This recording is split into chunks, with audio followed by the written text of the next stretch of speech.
All right. Hello and welcome. Thanks for taking the time to listen. We are in the book of John, chapter number 15, looking at a somewhat familiar passage of Scripture. It's the part where Jesus says that He is the vine and we are the branches. Probably if you've been in church or around church, you have at least, maybe heard that, the phrase, I'm the vine, or Jesus is the vine and we are the branches.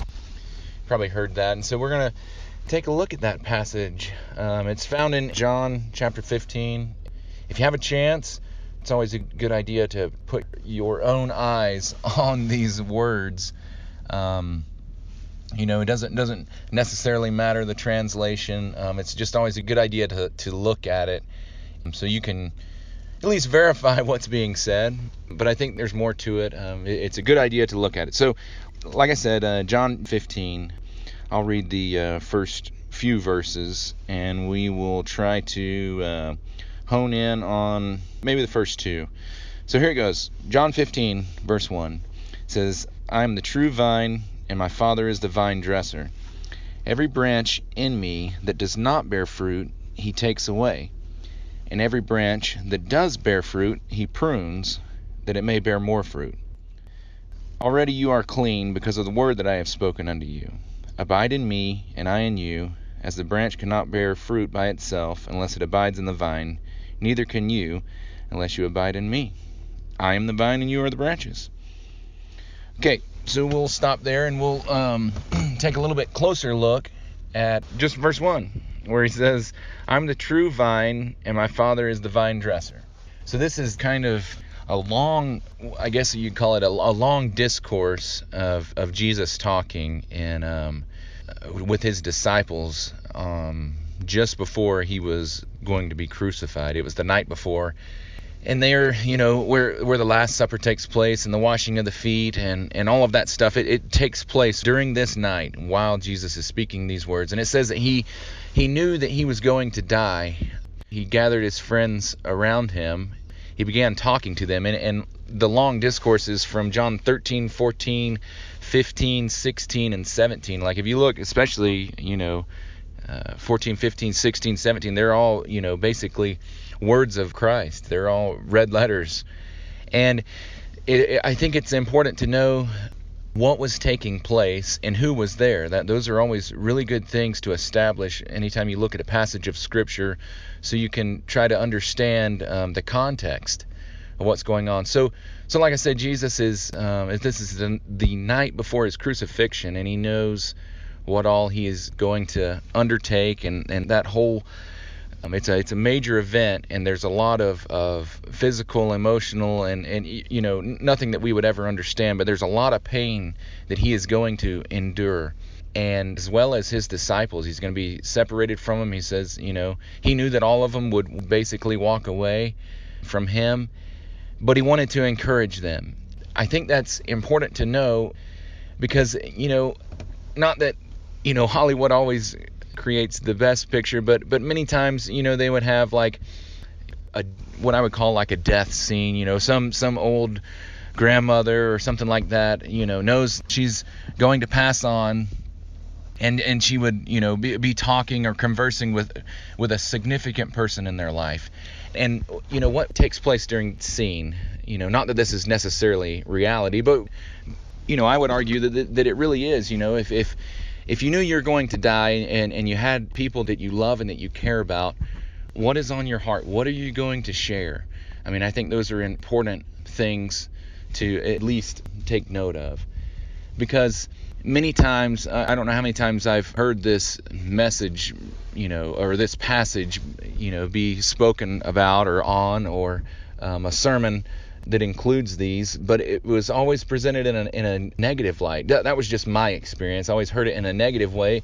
Jesus, it basically was like Jesus telling his disciples, hey, God is going around, he's the vine dresser, and I'm the vine. He's going around and making sure that you're bearing fruit, and if not, there's going to be some separation that goes on, that he's going to take it away, and he's going to prune it, and all of these things. And it was never left there thinking uplifted, like, oh, great. Well, it's a really good thing that Jesus is the vine and God is the vine dresser. That's really, really good. It wasn't that way for me. So like I said, knowing that Jesus, where he's at in life, he's almost to die. And many times when we'll just go back to that Hollywood scene right before someone dies. Do they leave the person? Do they talk to them about how much they love them and how much they care for them and maybe a direction in life as they want them to go? Is that what happens? I don't know if you ever had that experience or being around somebody that, like, well, I don't know if I'll ever see them again. And so you kind of have that moment. So what comes out in that moment? Is it discouragement or is it encouragement? Is it fear or is it more of a motivator from a love aspect? And I think all of us would say, well, yeah, you just before you die, you don't bring up all these terrible things and, oh, you remember that one time when, you said this and, how could you ever have done that? It's like, there's no time for that. It's very odd to think about, but honestly, you don't bring up the past. Hopefully not. You don't bring up that and want to, nag at somebody. It's like, no. It's like, hey, listen, I really want you to know that I love you and I care about you and you mean a lot to me. Those type of things are what's brought up. And so it's the same thing with Jesus. He's there with his friends. And this is such an encouragement to his friends. And hopefully, we can bring out some of that so that you can leave here being encouraged, not by my words, but it's by the words that Jesus said and in the context of how he was talking to his disciples just before he dies. So here we go. We'll read a little bit more. We'll read it again, basically. John 15, I'll read 1 and 2. It says, I'm the vine, my Father's the vine dresser. Every branch in me that does not bear fruit, he takes away. This is kind of where it all starts. We're like, okay, yeah, great. Jesus, you're the vine, we're the branches. Got that. Although that's not even stated yet, we understand that. Like, okay, yes. He's the vine. And if we're in him, there should be some fruit. And if there's not any fruit, he's just going to take it away. And so automatically we think, oh no. If he was to look at me, probably wouldn't have any fruit. Another kind of thought process that we bring into this is this whole idea of fruit. What is fruit? What is that? We think about if a person is fruitful, we would say, oh, they go to church all the time. They definitely read their Bible a lot more than I do. They do not they do not use profanity. They don't wear these T-shirts. They don't go to this place. And so we automatically start looking at all these actions of people, and most of the time it's in we look at ourselves in the lack of the good actions that we quote unquote should have. Is that right? Is that clicking? Is like, okay, yeah, I can see that. So it says, every branch in me that does not bear fruit. That idea of fruit in our minds is like, well, let's dissect that a little bit. Where do we get that? Why do we think that that's fruit? Somewhere along the lines, we were told or we believe that a fruitful Christian does certain things. It's about how they look, how they act, how they treat others. That's our idea. Where did that come from? Where did we get that?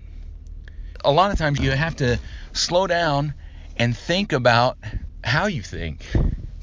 That's just kind of funny, but it's like, how did you get there? How did you arrive there? What basis do you have to say a fruitful Christian is this way, right? Okay, so let me present the other side of the coin. Let me throw a different idea at you.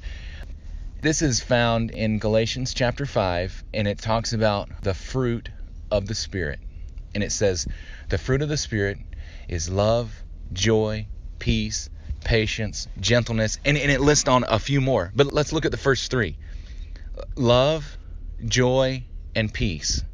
Okay, why did that not trigger something when you heard the word fruit You didn't think a fruitful Christian is full of love and they're full of joy and peace. We don't think that way. So here is a great opportunity for us to align our thinking with actually what Jesus is trying to get across here. Okay, so in that context, if somebody's not bearing fruit, it's like, let's look at that totally different. Let's not look at, all the things that they do not do because they're, such a good Christian. Let's look, it's a little bit deeper. I mean, love, that gets thrown around a lot and it's a big word and hard to understand. But what about joy? That one's, how can you, confuse that one? Do you think that a fruitful Christian is happy? Can I do that word association? Substitute happy for joy? I mean, that works, right? When you see somebody who's, just kind of jolly and happy, do you think, that could be the fruit of God's Spirit within them? So I really think that's a great thing. Maybe puts a new wrinkle in your brain. So let's look at this. Every branch in me that does not bear fruit, he takes away. And this one is a little bit more technical. This taking away. I don't know if you know this or not, but the New Testament was written not in English. It was not written in a King James manner. It was written in Greek. Not that you have to know Greek or even understand Greek to be able to look at the New Testament. That's why they have translations. But many times, the translators of these words, they did their best. But we have some of these original manuscripts, and we can go back and look at these Greek words, and many times it portrays a different picture because we have so many words in English. And a lot of times when you go from one language to the other, there's not necessarily a great way to translate that. So here's the thing. In this word, takes away. If you get online, you can also verify this, but you can look online in what they call a concordance or an interlinear Bible, and it will have the Greek word, and then it will have what it was translated as to, and then you can look up that Greek word and see what the literal definition of that Greek word is. So all of that to say, here's why that's important. So when we say take away, that is the idea of separation, removal from one place to another, and just basically getting rid of, right? Like, take that away, get it out of my sight. That's what we think. And so when we read this and we think, well, if I'm not being fruitful, God's going to take me away. And, however deep your context is on that, it's like, oh, that's just not a good thing. Let's look at this word takes away. If you go back into the Greek, like I said, get a good concordance if you want to, but this word takes away, in Greek it is airo, A-I-R-O, I believe is how you spell it. But the word airo means to lift up. Okay, so now when I heard this for the first time, it threw me off, because my whole concept of this thing is like, man, if my performance wasn't up to par, God was gonna, basically remove me. That's kind of my thought about God and how he operated, and it was like crime and punishment. Oh, well, not doing good enough. See you later. But when it said to lift up, if God is going around, let's just do a little picture. We have a vine. How about you just picture a vine, and then you picture somebody walking and basically very meticulously looking at the vine and looking at the fruit. And if he sees something on the vine that does not have fruit, like he lifts it up. Like, that's totally different in my mind than taking away. So like when you see that once again, like, picture that, that deathbed scene, not that he was on a bed, but like that, oh, I know this is probably the last time I'm going to talk to him before I die. I really need to encourage them. How much more encouragement is it to know that when we are not full of joy and peace and love and patience, that God comes along, and it's God himself who actually lifts us up. I mean, how can we, if you think about this, like when you're feeling up and, high and jolly and all of that stuff, it's great. But many times I would say that when you're feeling down and out, it's when you're not full of love. Like, if you see somebody who's, dealing with depression or negative thoughts and all of that stuff, it's like they don't have like a smile on their face, and they're not just super jolly. They're not full of joy, and they definitely don't have peace. And it's like, those are the people, those are the times in my life and in our lives that we need somebody to lift us up. We need some encouragement, and to know that, like Jesus is telling his disciples, when you find yourself in that place, God himself is the one who's going to lift you up. Like, wow, that's awesome. Now that is encouraging. Like, okay, Jesus, now, and if you say it that way, I'm encouraged. That really, really helps me out a lot.